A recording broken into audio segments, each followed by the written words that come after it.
Fellow Nigerians, please lend me your ears. The water resource bill that was dismissed during the 8th National Assembly has been smuggled in through the back door to the 9th Assembly, National Assembly, for consideration. And I say that this bill we must not allow to go through.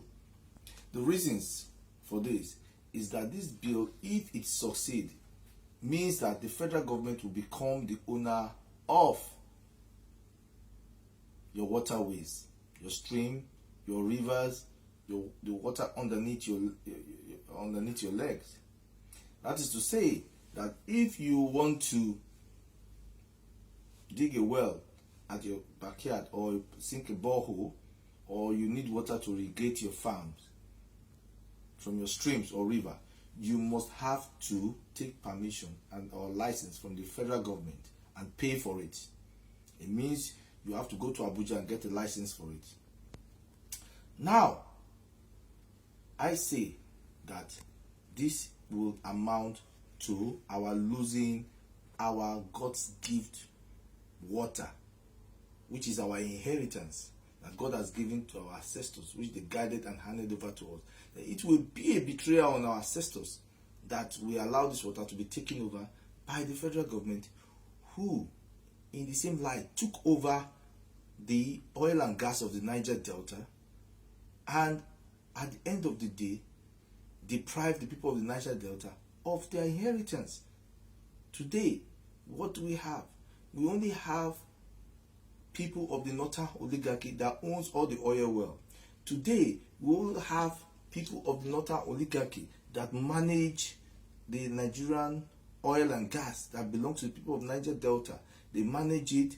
They are on top positions. We don't even have positions of cleaners in the oil and gas industries or companies or NNPC.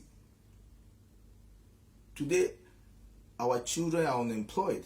Today, our farms in Niger Delta are being polluted. Today, in the Niger Delta, we cannot fish, which is our primary source of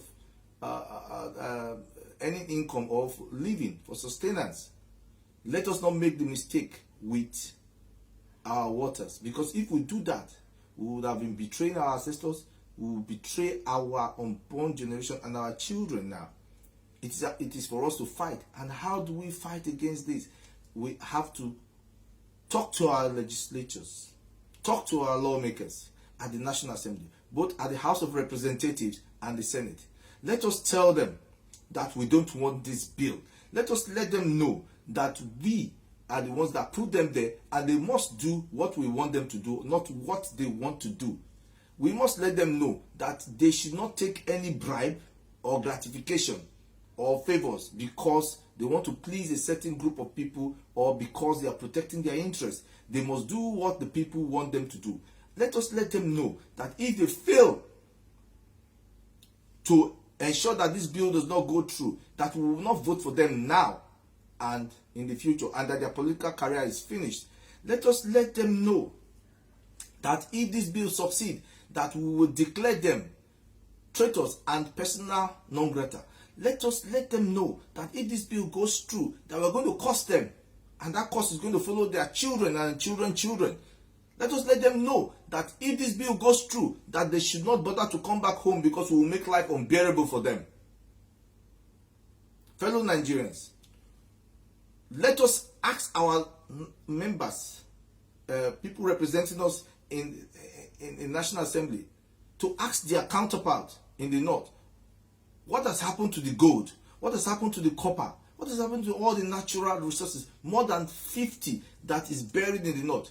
Why can't we pass laws or bills on these mineral resources so that it can be it can be to the beneficiary of all Nigerians, just like the oil and gas?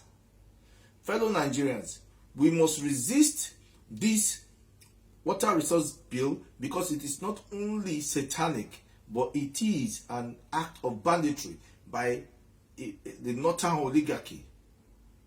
to take over our lands. If we don't do this, our lands will be given to foreign herders who will now take our inheritance, live side by side with us, and with the aim and objective to exterminate us. Fellow Nigerians, defend your inheritance.